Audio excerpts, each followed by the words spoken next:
Selamat malam, berjumpa kembali bersama saya Wong Ganteng Sakdonyo. Mohon untuk tidak menyebutkan nama dan identitas Anda dalam percakapan ini, karena percakapan ini saya naikkan dalam konten YouTube. Ya baik Mas Andrew. Ini saya jangan diunggah di Facebook dulu, di YouTube dulu. Iya, makanya jangan diomongin.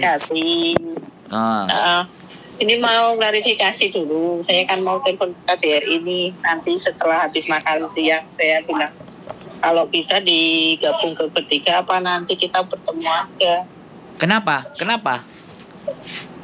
Itu yang soal pembahasan rentenir itu loh. Yang mana rentenir? Rentenir yang kemarin saya punya kasus itu, yang perampasan HP milik majikan sama pemecahan kaca jendela. Sebentar. Maksud saya gini, apakah sebelumnya sampean sudah ngomong dengan saya? Sudah. Terus? Sudah masuk konten. Terus? Nah, ini kan kelanjutan. Ininya kan kelanjutannya. Kemarin kan Mas Andro ingin jumpa untuk membahas gimana ini untuk arah ke apa untuk bisa membantu memberi solusi yang lain kalau lagi kena masalah internet itu. Oke, sebentar. Berarti ini yang itu Dunmun. Betul. Oke. Sampean hari ini mau ke KJRI atau bagaimana? Bukan. Saya lagi konfirmasi dulu sama pihak KJRI, kan kemarin udah ke sana, cuman saya diminta surat laporan dari polisi, udah saya kirim. Nah nanti kelanjutannya itu gimana? Saya mau telepon KJRI hari ini, kan udah janjian nih saya mau telepon untuk menyampaikan sesuatu yang mungkin hak apa saja yang nanti bisa dipertegas untuk memberi sanksi. Ya kita sama-sama salah sih, saya juga salah dengan pihak rentenir, juga mungkin ada kesalahan dengan cara penagihan yang tidak dibenarkan. Mungkin dengan tidak dibenarkan. Terus? Ya betul. Ini kan udah masukin kriminal ya Mas. Iya dong. Iya.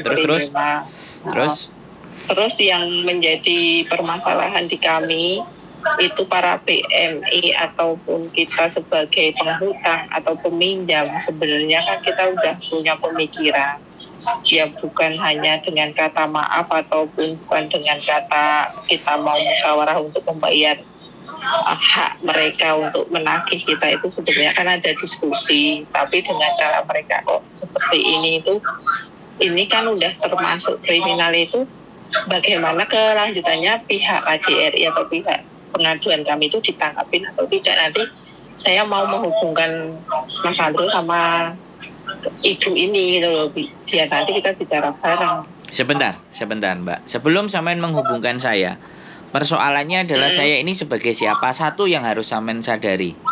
Dan yang kedua, sebentar, yang kedua, apakah mereka berkenan ketika berhubungan dengan saya naikkan dalam konten? Bisa dipahami nggak? Makanya saya menyampaikan. Saya ganti ngomong dulu Mbak. Oke? Saya yang ngomong dulu. Tadi kan sampean sudah ngomong, sekarang ganti saya ngomong dulu. Kalau sampean bertanya sama mereka dan mereka setuju dan sepakat, saya senang. Bisa dipahami nggak? Tapi kalau mereka nggak setuju dan nggak sepakat, ya jangan dipaksa mereka untuk ngomong juga dengan saya. Bisa dipahami nggak? Karena kita ngobrol, kita telepon, kita berhubungan, itu semuanya tidak ada yang dipaksa. Sampean nelpon saya meminta persetujuan sama sampean. Boleh kan? Kalau sampean nggak setuju kan nggak ada masalah, dimatiin aja HP-nya. Nah sekarang posisinya dengan KJRI. Lah pertanyaannya, mereka sudah siap nggak ketika saya rekam? Kan itu persoalannya Mbak. Jadi jangan sampean hubungkan langsung ke saya. Karena ketika ketika saya mau ngajak ngomong sama mereka aja, saya harus melalui surat Mbak. Tidak bisa asal ngomong gini gitu. Lah orang-orang yang telepon dengan saya menceritakan bagaimana pelayanan mereka sama KJRI itu kan mereka, bukan saya. Mereka hanya berkeluh kesah dengan sama saya. Mereka mengatakan sesuatu kepada saya. Itu pun ketika saya naikkan, saya tidak sekali lagi menyebutkan siapa personalnya. Karena saya tidak mau mendiskreditkan satu pihak.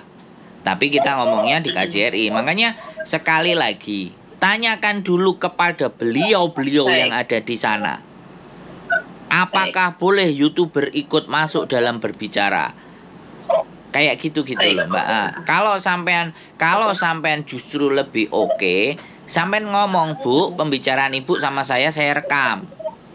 Bilang aja seperti itu. Nah, baru rekaman itu ketika sampean ngobrol sama saya, kita naikkan lagi, silahkan. Tapi kan sampean sudah punya izin sama dia bahwa sampean merekam pembicaraan sampean dengan dia. Jadi bukan hanya kantor atau bank saja yang merekam konsumennya. Kita juga merekam bagaimana mereka melayani. Itu fair.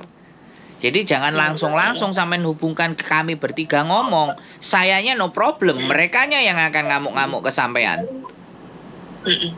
Bisa dipahami nggak? Ini di sisi attitude ya, ini di sisi tata cara ya.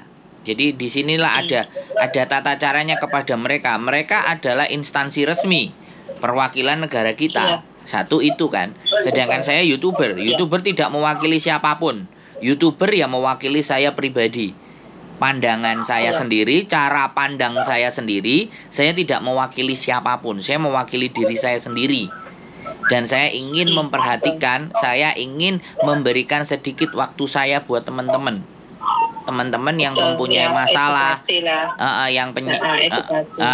teman-teman yang punya persoalan. Jadi pengalaman-pengalaman, sebenarnya saya tidak membutuhkan karakter manusianya. Yang saya butuhkan sebenarnya persoalannya dia. Jadi dari saya ngomong sama sampean itu sebenarnya saya tidak profil manusianya yang saya angkat, tapi isi dari cerita pengalamannya. Itu yang ingin saya sampaikan kepada teman-teman yang lain. Jikalau di luar sana ada mengalami hal yang sama, mereka itu bisa mempunyai jalan dan cara berpikir bagaimana mengatasinya, kan seperti itu Mbak.